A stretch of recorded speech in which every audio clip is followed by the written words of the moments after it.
Bonjour à tous, aujourd'hui j'ai envie de vous parler du prix Goncourt 2018, Leurs enfants après eux, de Nicolas Mathieu. Avant toute chose, je crève l'abcès, si je n'ai pas le livre avec moi, ce n'est pas parce que je l'ai lu sur liseuse ou autre format numérique. Je passe ma vie à râler sur ce truc là sur Twitter, alors ce serait quand même marrant qu'aujourd'hui je vous dise « Devinez quoi ?» Non, on me l'a prêté, j'ai dû le rendre à On, et d'ailleurs, je remercie On. Bref, Leurs enfants après eux raconte l'histoire de 4 adolescents, Anthony, Assine, Steph et Clémence. Oui, alors ça ne sert absolument à rien, mais ça me rend super heureuse qu'il y ait des Clémence dans ce livre. Voilà. On suit l'évolution de ces 4 adolescents sur 4 étés, 92, 94, 96 et 98. On les quitte pour la Coupe du Monde, que nous remportons. Et d'ailleurs, on a aussi remporté celle-ci de 2018, 98-2018. Y a-t-il un lien de cause à effet? Je ne sais pas, je ne crois pas en fait, non, je suis sûre que non, mais c'est quand même un drôle de hasard, j'aime bien. Et l'histoire a lieu à Hayange, une ville en Lorraine, imaginée par Nicolas Mathieu. On démarre l'histoire en faisant la connaissance d'Anthony, qui traîne beaucoup avec son cousin. J'aime bien le terme traîner, en plus il correspond vraiment à ce qu'ils font. Ils sont tous les deux, ils savent pas trop quoi faire, ils s'ennuient un peu, ils traînent, ils font du vélo. Et puis un beau jour ils font la connaissance de Steph et Clem, qui les invitent à une fête, et eux pour se rendre à cette fête ils vont en moto, ils piquent la moto du père d'Anthony, et le personnage d'Assine va voler cette moto.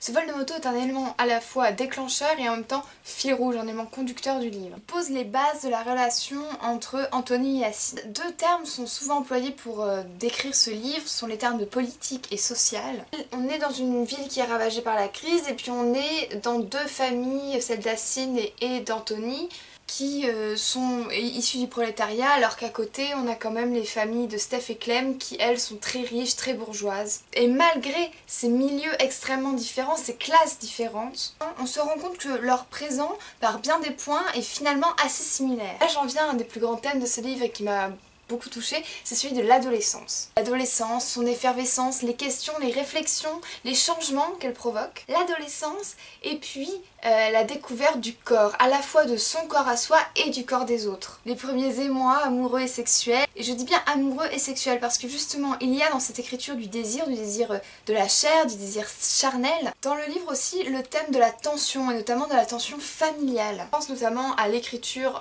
lorsque l'on parle de la famille d'Anthony. Celle d'Assine également, et puis en parallèle celle de Steph et Clem, on entend très peu parler de leurs parents. Autre chose que j'ai beaucoup aimé, c'est leur changement. Les voir évoluer sur 4 étés, c'est aussi voir la manière dont ils se transforment, dont leur corps et leur manière de penser, d'être changent en relation avec la vie qu'ils mènent.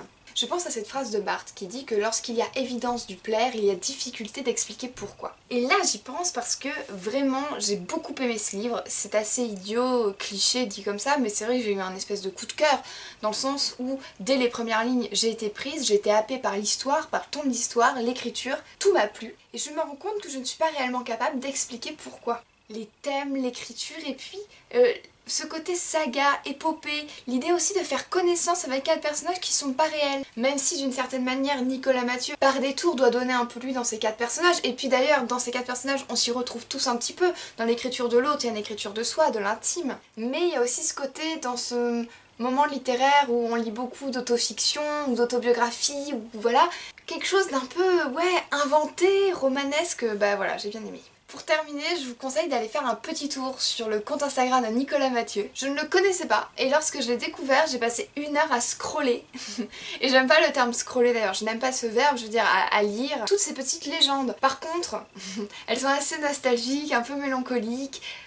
Le mot mélancolique pareil, je l'aime pas tellement, maintenant on le dit pour tout, il est très à la mode, mais c'est vrai que bon là ça correspond bien. Il y a un sentiment d'assez de vague à l'âme, un peu de petit blues.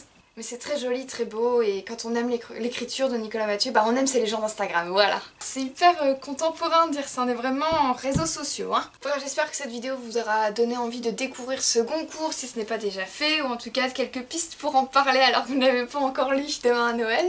Je vous souhaite à tous de très joyeuses fêtes de fin d'année. À très vite.